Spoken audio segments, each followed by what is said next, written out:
Do you think there's an intentional effort by our government to ensure that there are undocumented foreigners coming in here?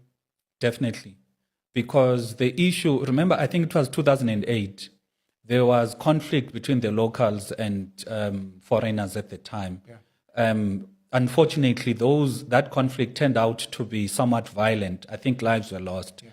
Now, the people were raising something back then, 2008.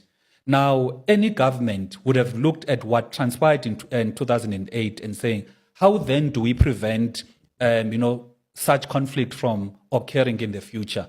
Number one, let's make sure that firstly, we manage the control of the people who are coming in and out. But critically speaking, once you talk about employment and job opportunity and employment opportunities and business opportunities, once the locals feel as if they are being excluded, they are going to turn violent. Yeah. You don't need to go to Harvard or any best university to realize that. Once abantu balambe esiswini and they think that there are other people coming from other countries, coming and taking, their bread, there's going to be conflict. So that is why a government that picked up this issue in 2008, in 2026, definitely we should not be having this crisis. But because the government, in my view, the government of South Africa, the government of South Africa is working with capital.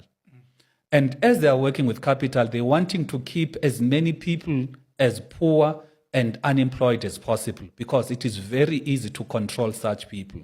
Immediately, South African citizens were having jobs and they were running businesses. Obviously, money liberates. That is, the most honest thing one person can say. Yeah. There's liberation in having money.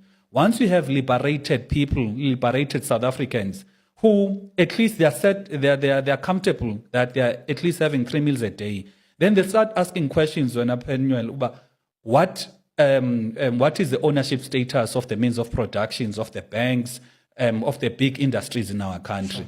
Now, the government, ANC government, working with capital, therefore, has got a plan to keep as many people as poor because a poor person will think about what is my next meal. A bloody confrontation is looming between black South Africans and foreign nationals in this country. It is looming and it is gaining momentum. And when it comes to a head, the elites, the political class in this country will then act shocked.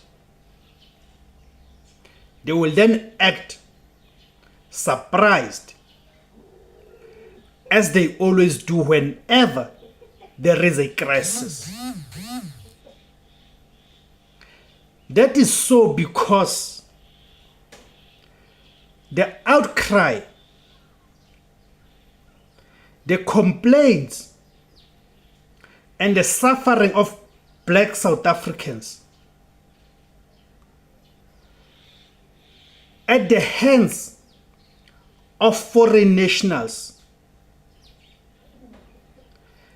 has been falling on deaf ears. Not only falling on deaf ears, but there's been a response, a coordinated response by the political elite in this country to ridicule, dismiss the genuine complaints that South Africans have been raising about the conduct of foreign nationals in this country. It is as if us, the ordinary masses, and the and the political elites, we live in two different countries. Our experience is so foreign to them that whenever we complain and raise issues about the conduct of foreign nationals in this country, we are seen as if we are mad, and we are even characterized as xenophobic.